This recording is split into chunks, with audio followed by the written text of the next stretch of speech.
नमस्कार, मैं हूं आपके साथ पूनम शर्मा सोलंकी। कृषि कार्य में आधुनिकता का नया सवेरा लाने वाले अन्नदाताओं को पहचान और सम्मान देने के लिए फर्स्ट इंडिया मीडिया ग्रुप प्रस्तुत करता है अन्नदाता गौरव सम्मान। यह सम्मान सिर्फ एक ट्रॉफी नहीं, बल्कि उन प्रगतिशील किसानों को सलाम है जो पारंपरिक खेती को आज के आधुनिक खेती की तकनीक से जोड़कर कृषि के क्षेत्र में नई इबारत लिख रहे हैं। अन्नदाता गौरव सम्मान के अंतर्गत प्रगतिशील किसान एवं सहायक कृषि अधिकारी पिंटू लाल मीणा को आधुनिक वैज्ञानिक और डिजिटल कृषि को बढ़ावा देने तथा किसानों की आय बढ़ाने के लिए किए गए उल्लेखनीय कार्यों के लिए चयनित किया गया है। आइए देखते हैं सरकारी दफ्तर की फाइलों से लेकर खेत की मेड़ तक फैले इनके इस गौरवमयी सफर की पूरी कहानी उन्हीं की जुबानी। मिट्टी की सौंधी खुशबू, लहलहाती फसलें और पसीने से सींची गई जमीन। सदियों से हमारे देश में खेती को सिर्फ एक पारंपरिक व्यवसाय माना गया, लेकिन आज बदलते वक्त के साथ खेती की परिभाषा भी बदल रही है। हमारे डायरेक्टर वीसी सर की भावना को ध्यान में रखते हुए एक अन्नदाता पुरस्कार शुरू किया। ऐसे किसान जिन्होंने उन्नत कृषि तकनीकों का उपयोग किया, उन्नत बीज डेवलप किए, प्रति हेक्टेयर अधिकतम यील्ड लाने के प्रयास किए, ऑर्गेनिक खेती में उल्लेखनीय योगदान दिया, पशुपालन में और दूसरे चीजों में और उल्लेखनीय योगदान दिया, उनके लिए ये पुरस्कार होगा, ये भी प्रतिमा होगा। अन्नदाता गौरव सम्मान कार्यक्रम में आज कहानी मेहनत, लगन और एक बड़े बदलाव की है, जिससे खेतों में आधुनिकता का नया सवेरा उदय हुआ है। यह कहानी है राजस्थान के करौली जिले के रहने वाले एक ऐसे कर्मयोगी की जिन्होंने अपनी मिट्टी की तकदीर बदल दी। अन्नदाता गौरव सम्मान जून माह के अंतर्गत प्रगतिशील किसान एवं सहायक कृषि अधिकारी पिंटू लाल मीणा को आधुनिक, वैज्ञानिक और डिजिटल कृषि को बढ़ावा देने तथा किसानों की आय बढ़ाने के लिए किए गए उल्लेखनीय कार्यों के लिए सम्मानित किया गया है।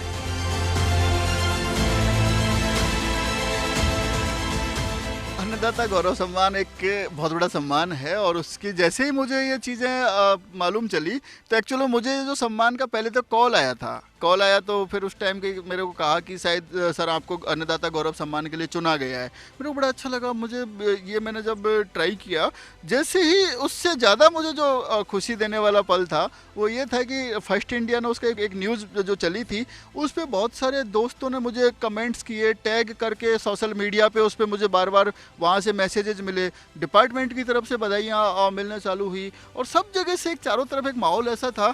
और मैं कहीं सफ़र कर रहा था तो मैं सारी चीज़ें भूल करके बस उन्हीं लोगों को रिप्लाईज करने में लगा हुआ था। ये फर्स्ट इंडिया की बहुत ही बड़ी एक पहल। और पवन अरोड़ा जी जो हमारे फर्स्ट इंडिया के सीईओ हैं, उन्होंने इस तरह की जो एक स्टेप लिया है ये बहुत ही शानदार और ये किसानों के लिए क्रांतिकारी अनुभव ये सामने आने वाला है। इसमें सबसे बड़ी मुझे जो चीज़ें लगी, जो आप शूट करते हैं जगह जगह जा करके, फार्मर्स के खेतों से जो वीडियोज बनाते हैं, उनकी जो तकनीकी है उसको ट्रांसफ़र करते हैं, दूसरे लोगों तक पहुंचाते हैं, ये एक अद्वितीय कार्य है।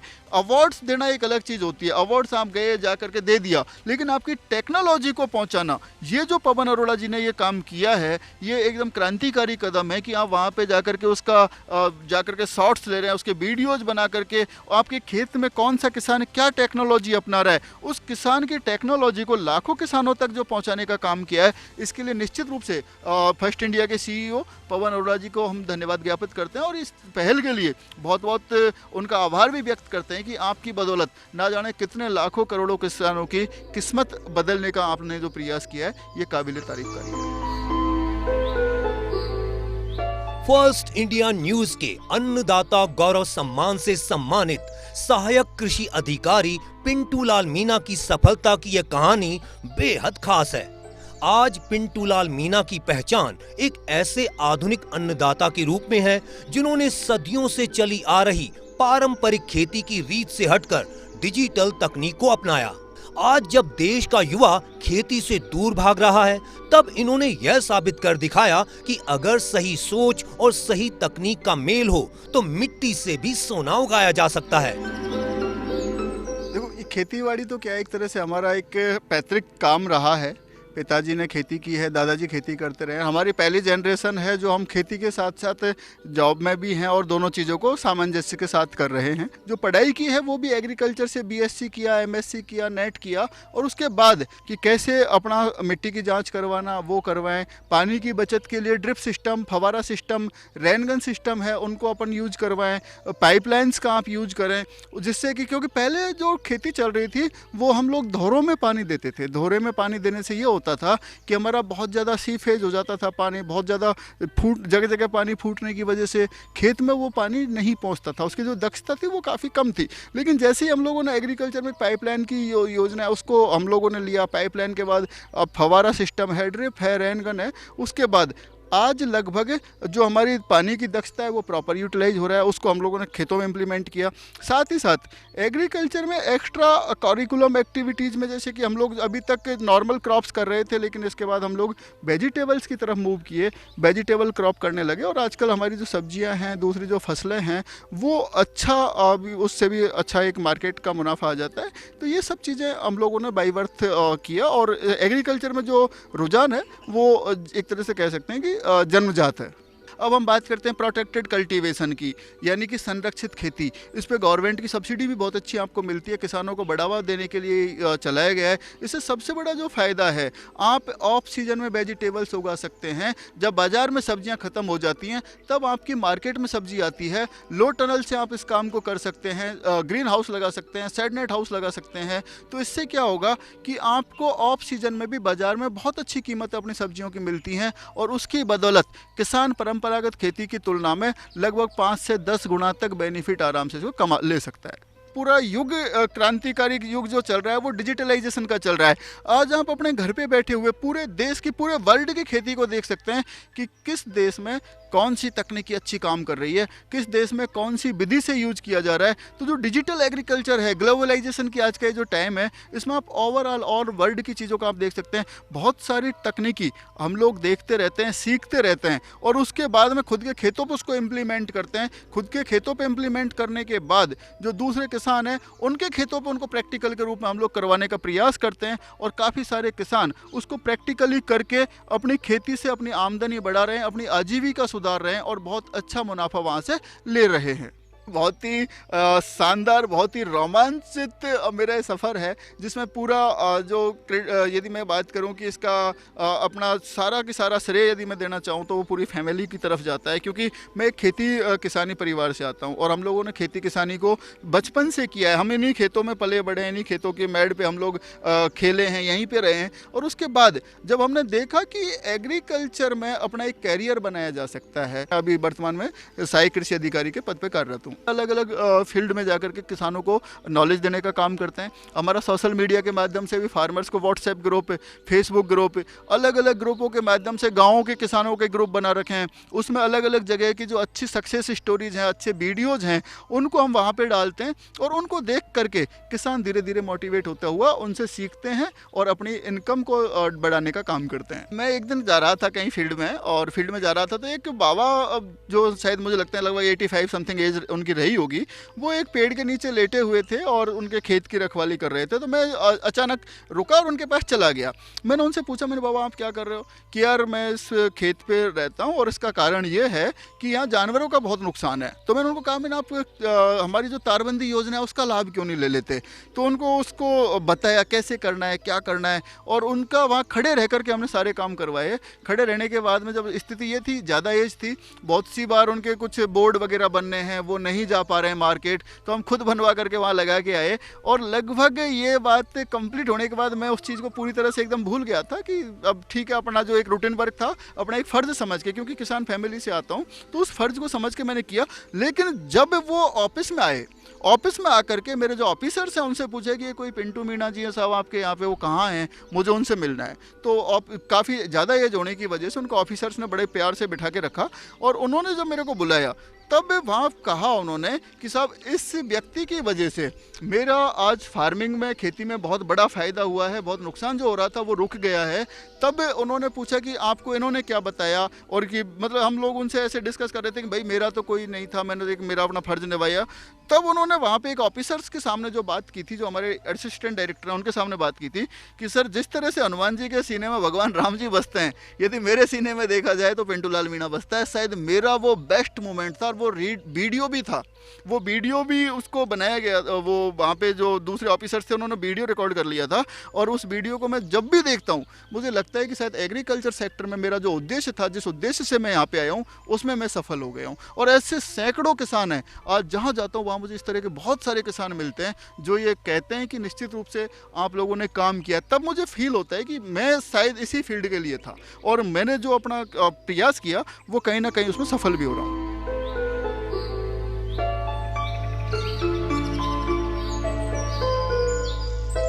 हम लोग गांव-गांव में पहुंचते हैं, गांव में जहाँ भी, चाहे वो चाय की दुकानें हों, चाहे कोई नॉर्मल सार्वजनिक चौपाल हो, कहीं भी जहाँ भी हम लोगों को किसान नज़र आते हैं, हम उनको जाकर के वहाँ पे अपनी जो योजनाएं हैं उनके बारे में जानकारी देते रहते हैं, उनको समझाते रहते हैं कि डिपार्टमेंट की ये योजना चल रही है, इसकी ये पात्रता है, इसके लिए आप ऐसे अप्लाई करें, ये आपको काम करने हैं। ये सारी चीज़ें हम उनको उनके घर पे जाकर भी, खेत पे जाकर भी, चौपालों के माध्यम से भी सब जगह समझाने का प्रयास करते हैं। इसके अलावा हम लोग मीटिंग्स वगैरह करते रहते हैं और उन मीटिंग्स में भी किसानों को हम लोग इसके लिए जागरूक करते रहते हैं। तो ब्लॉक लेवल पे मुझे 2016-17 में एक अवार्ड मिला। डिस्ट्रिक्ट लेवल पे करौली जिला कलेक्टर साहब ने सम्मानित किया, धौलपुर जिला कलेक्टर साहब ने सम्मानित किया, माधोपुर में 2 बार माधोपुर के जिला कलेक्टर साहब सम्मानित कर चुके हैं।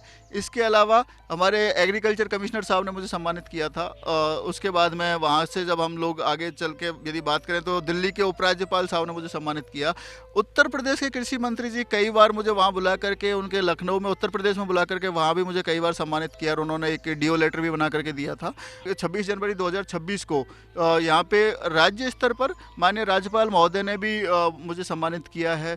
इसके साथ साथ और भी कई सारे, जैसे गवर्नमेंट के, बिना गवर्नमेंट के, एनजीओज के, सामाजिक संस्थानों के द्वारा शायद मुझे लगता है कि अभी तक दर्जनों से ऊपर अवार्ड्स अब तक मिल चुके हैं। और उत्तर प्रदेश के जो हमारा आचार्य नरेंद्र देव कृषि विश्वविद्यालय, वहाँ से भी सम्मानित किया गया है। और यहाँ पे सवाई माधोपुर का जो रणथंभौर गौरव अवार्ड है वो भी मिला है ना। मतलब ये तो कुछ मैन है और ऐसे काफ़ी बड़ी लिस्ट है जिसमें सब जगह से मुझे सम्मानित किया गया है। किस तरह से किसानों को जैविक और परंपरागत खेती की तरफ बढ़ावा दिया जाए, इस पर मेरा एक विशेष प्रयास चल रहा है और हम लोग काफ़ी हद तक उसमें धीरे धीरे सफल भी हो रहे हैं।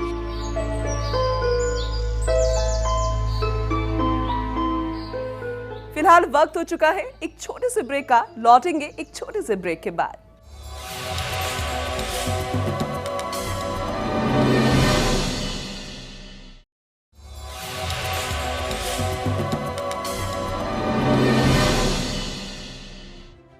ब्रेक के बाद आप सभी का एक बार फिर से बहुत बहुत स्वागत है। और चलिए जारी रखते हैं अन्नदाता गौरव सम्मान जून माह के विनर पिंटू लाल मीणा के इस खास सफर को।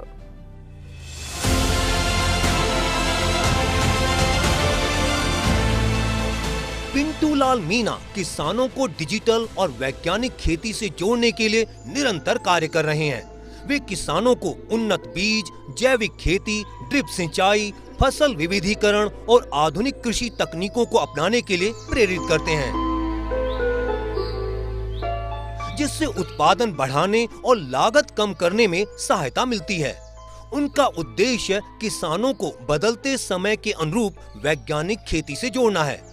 पिंटू लाल मीणा किसानों को फसल बीमा, कृषि यंत्र, उन्नत बीज, सब्सिडी और अन्य सरकारी योजनाओं का लाभ दिलाने में भी सक्रिय भूमिका निभाते हैं। कृषि शिविरों, प्रशिक्षण कार्यक्रमों और जागरूकता अभियानों के माध्यम से वे किसानों को नई तकनीकों और योजनाओं से जोड़कर उनकी आय बढ़ाने का निरंतर प्रयास कर रहे हैं। ये जो मेथड है, ये पांडाल इसको विधि बोलते हैं। पांडाल विधि से इसको लगाया हुआ है, और पांडाल अपन इसलिए बोलते हैं क्योंकि इसको पांडाल की तरह से लगाते हैं बांस के ऊपर, और ऊपर उसके ऊपर अपन इस बेल को चढ़ाते हैं। उद्देश्य इसका सबसे बड़ा ये है कि जो भी हमारी लौकी है वो ग्रेविटेशनल फोर्स की वजह से एकदम सीधी स्ट्रेट आती है ज़मीन की तरफ, और वो सीधी रहती है तो सुंदर भी दिखती है, रोग मुक्त दिखती है, अच्छी नज़र आती है।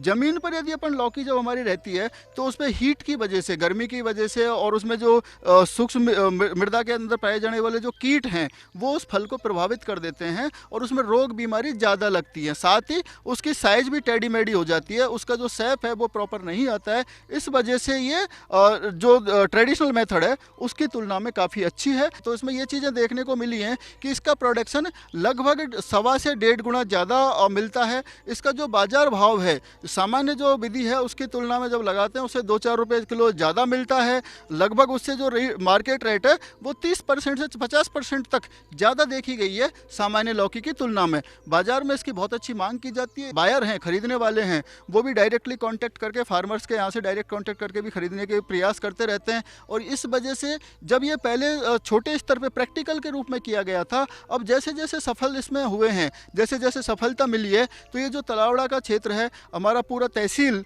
इसमें धीरे धीरे प्रोडक्शन बढ़ने लगा है, एरिया बढ़ने लगा है। और अब लौकी ज़्यादातर क्षेत्रों में जो बेल वाली फसलें हैं वो पांडाल मेथड से ही किसान लगाने लगे हैं, और इससे धीरे धीरे जो किसानों में एक परिवर्तन आया, उनकी इनकम जो जनरेट होने लगी है वो काफ़ी सुखद और अच्छा अनुभव है। इसमें कृषि विभाग का भी पूरी तरह से हम लोग इसमें इन्वॉल्व रहते हैं। हमारा जो भी, जहाँ भी किसान को जो मदद हम लोगों हमारी तरफ से बनती है वो हम उनको गाइड करते हैं, उनकी मीटिंग्स करते हैं, उनके साथ किसान गोष्ठी करते हैं, खेतों पे विजिट करते हैं, उनको समझाते हैं। साथ ही साथ दूसरे जो किसान हैं जो सामान्य विधि से कर रहे हैं उनको ला करके इस तरह के खेतों का विजिट करवाते हैं, उनको भी दिखाते हैं, जिससे कि वो देख करके सीखें और वो इस तरह की अच्छी तकनीकियों से अपना उत्पादन ले सकें। इस तरह के प्रयास हम सब लोगों के यहाँ पे सामूहिक रहते हैं, जिसमें कृषि विभाग की पूरी टीम, हमारे जितने भी सुपरवाइजर्स हैं, हमारे साथी स्टाफ है, वो भी फील्ड में इसी तरह विजिट करते हैं, गाँव-गाँव जाते हैं, किसानों के साथ मिलकर के उनकी गोष्ठियाँ करते हैं। और उसके बाद जब उनको रिजल्ट्स आते हैं, खुद किसान जब बताते हैं कि हमारे इतना परिवर्तन आया है, इतनी इनकम हमारी जनरेट हुई है,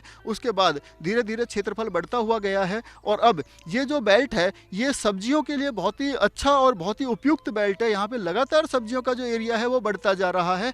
धान्य फसलों में जो एरिया बहुत ज़्यादा था वो अब धीरे धीरे किसान जो कॉमर्शियल फसलें हैं उनकी तरफ बढ़ते जा रहे हैं। तो एक अच्छा संकेत है, किसानों को अलग डाइवर्सिफाइड एग्रीकल्चर की तरफ मूव हुए हैं। और ये इस तरह के जो हमारे यहाँ पे किसान है, जैसे कि आज आप जिस खेत पे खड़े हैं, जो खेत है, यहाँ के जिन किसानों की जो पॉजिटिव सोच के साथ, जिस अप्रोच के साथ वो बढ़े हैं, उसमें कृषि विभाग उनको पूरी तरह से टेक्निकल सपोर्ट के लिए, टेक्निकल गाइडेंस के लिए, उनको रोग बीमारियों की दवाओं की जानकारी देना, फर्टिलाइजर्स वगैरह की जानकारी देना, इस तरह की जो संपूर्ण जानकारी है वो उनके खेतों पे जाकर के फ़ोन कॉल के माध्यम से, व्हाट्सएप ग्रुप्स के माध्यम से, अलग अलग तरीक़ों से उन तक पहुँचाने का प्रयास रहता है, जिससे कि कम से कम समय में ज़्यादा से ज़्यादा किसानों तक मैसेज डिलीवर हो सके और वो उनको देख करके खेतीबाड़ी की नई तकनीकी सीख सकें। इस तरह के प्रयास हमारे लगातार फील्ड में रहते हैं। लागत में इसमें कोई बहुत ज़्यादा चीज़ें ऐसी नहीं है। इसमें नॉर्मली बांस हैं और बांस के ऊपर एक ये प्लास्टिक का हम लोगों ने लगाया है। थोड़ा सा लेबर कॉस्ट इस पे बढ़ जाता है, लेकिन जब अपन लागत को अपन कंपेयर करते हैं प्रोडक्शन से, तो ये लागत हमें बिल्कुल जीरो सी नज़र आती है। ये एक तरह से 2-3 साल के लिए स्थायी लागत है। बांस हमारे ख़राब नहीं होने वाले हैं, 2-3 साल तक आराम से चलते हैं। हमारी स्ट्रिप भी ख़राब नहीं होने वाली है। जैसे ही फसल ख़त्म होगी इसको हम इकट्ठा करके ले जाते, एकत्रित करके रख लेंगे। तो उससे क्या होगा, जो लागत है वो भी इस पर बहुत ज़्यादा नहीं आती है। सामान्य लागत से थोड़ा सा, लगभग 10%, 15% अपन कह सकते हैं कि ज़्यादा एक्स्ट्रा इसमें लगता है, लेकिन उससे लगभग 30 से 40 या 50% तक उत्पादन अपन को मिल जाता है। तो जो उत्पादन अपन को मिल रहा है उससे अपनी जो लागत है वो काफ़ी कम है, इसलिए ये बहुत प्रॉफिटेबल और बहुत बेनिफिशियर ये विधि है। पांडाल विधि का आजकल लगातार प्रचलन बढ़ता जा रहा है। इसको हम लोग जैसे जैसे हम लोग देखते हैं, हम लोग नए नए प्रयास करते हैं, नए नए ट्राई करते हैं, उनमें कौन सा सिस्टम कितना बढ़िया सूटेबल है उसको हम ज़्यादा फिर प्रेफर करते हैं, ज़्यादा किसानों तक पहुँचाने का काम करते हैं। हम अलग अलग टेक्निक्स पे, अलग अलग चीज़ों पे जो गवर्नमेंट के डेमो है, प्रदर्शन है, उनको लगवा करके अलग अलग तरह के प्रयोग वहाँ पे किसानों के साथ मिलकर के करते रहते हैं। और उन्हीं प्रयोगों में से जो बेस्ट होता है उसको हम लोग अधिक से अधिक किसानों तक पहुँचाने का प्रयास करते हैं। 10 बीघे में लौकी लगा रखी है और कद्दू लगा रखे हैं। पिंटू लाल जी की देन है कि आप इसको ज़मीन के बजाय इसको अगर पांडाल विधि से आप करोगे तो आपको अच्छा मार्जिन मिलेगा, और वो मार्जिन हमें मिल रहा है। जब देखा है हमने तो लौकियाँ बिल्कुल सीधी स्टीक होती है और बढ़िया फल देती है। नीचे के बजाय ये बनस्पत, ये जो ऊपर पांडाल विधि से जो खेती की जाती है ये लौकी की, वो 1.25 गुना 1.5 गुना इसका फल हमें मिल पाता है और मार्केट में इसका 5 से 7 रुपए किलो की रेट ज़्यादा मिल पाती है। और इसमें एक पानी की बहुत ज़्यादा बचत है। इसमें हमने जो कर रखा है, इनके जो बेड बना रखे हैं उनमें ड्रिप सिस्टम कर रखा है और ड्रिप सिस्टम से बूंद बूंद पानी इसमें जाता रहता है। ग्राम सेवक जी और पिंटू लाल जी AAO जी ये समय समय पर आते रहते हैं। जैसे हमें कोई किस तरीके की रोग प्रतिरोग की अगर क्षमता इनके अंदर दिखाई देती है तो हम टेलीफोन के जरिए से उनको यहाँ साइड पे बुलाते हैं और वो साइड पे विजिट करके पूरी बात को बता करके जाते हैं। उसके अलावा इसके लिए जो रोग होता है उसके लिए जो पर्याप्त दवा होती है तो वो दवा भी वो हमें उपलब्ध करवाते हैं। बाजार में लेके जाते तो अगर वो बिक रही है 20 रुपए किलो तो ये बिकेगी 27 से 28 रुपए किलो, 30 रुपए किलो तक बिक जाती। और ये जब तक ये बिकेगी नहीं, दूसरी नीचे वाली बिकेगी नहीं। सबसे बढ़िया बात तो ये, सबसे पहले यही बिकेगी। किसी दिल्ली ले जाओ, कहीं पे भी ले जाओ, हर जगह सबसे पहले यही बिकेगी। मैंने अभी 1 साल पहले तो टमाटर लगाया ड्रिप मल्चिंग पे, जो बेड बना के लगाया सर, उसमें बेल पे तारवास पे टमाटर चढ़ाया, बढ़िया पैदावार आई और ज़्यादा से ज़्यादा टमाटर हमने बेचा सर। उसमें 2200 टमाटर की कैरेट माल प्राप्त हुए 1 बीघा से, 4.25 लाख रुपए का बेचा। और जिसके बाद में मिर्ची भी लगाई सादा, उसमें भी बढ़िया बेनिफिट मिला। ड्रिप पर हमको सब्सिडी मिली थी, 1 बीघे की ड्रिप के लिए कम से कम 8-10 हज़ार रुपये मिलते हैं। तारबंदी पे भी सब्सिडी मिल चुकी है हमको।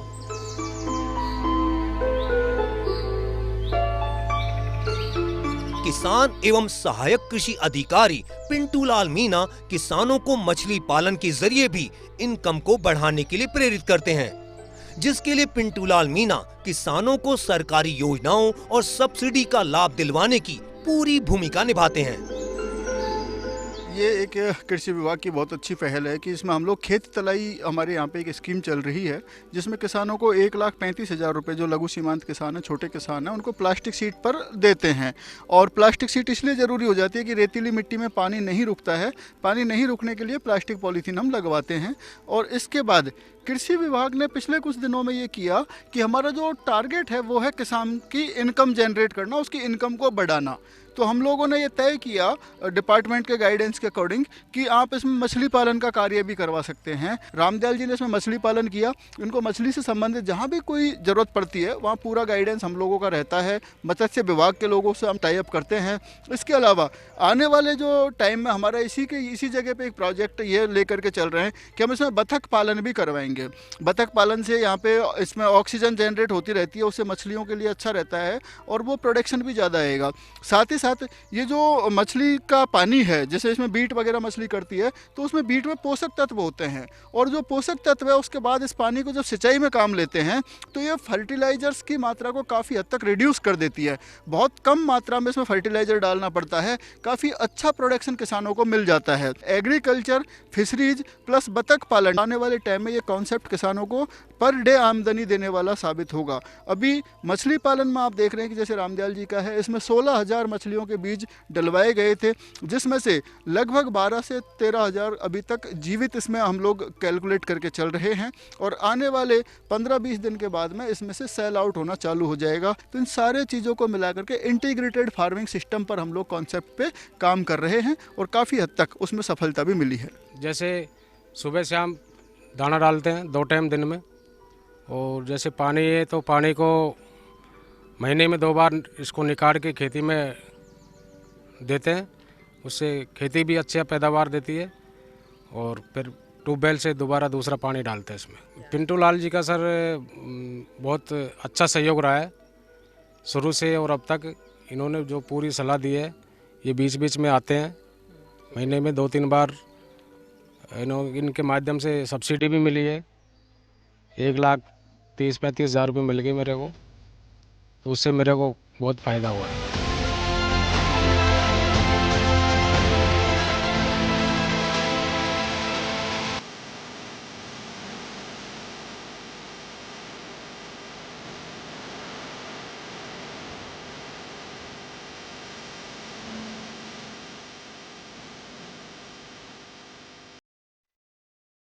हम सलाम करते हैं पिंटू लाल मीणा के उस जज्बे को, उस हिम्मत को और उस संकल्प को जिसने वैज्ञानिक सोच को जमीन पर उतारा और पारंपरिक खेती को एक आधुनिक आंदोलन बना दिया। यह कहानी थी एक ऐसे कर्म योगी की जिसने तकनीक और सही सोच के मेल से साबित करके दिखाया कि अगर हौसला हो तो मिट्टी से भी सोना उगाया जा सकता है।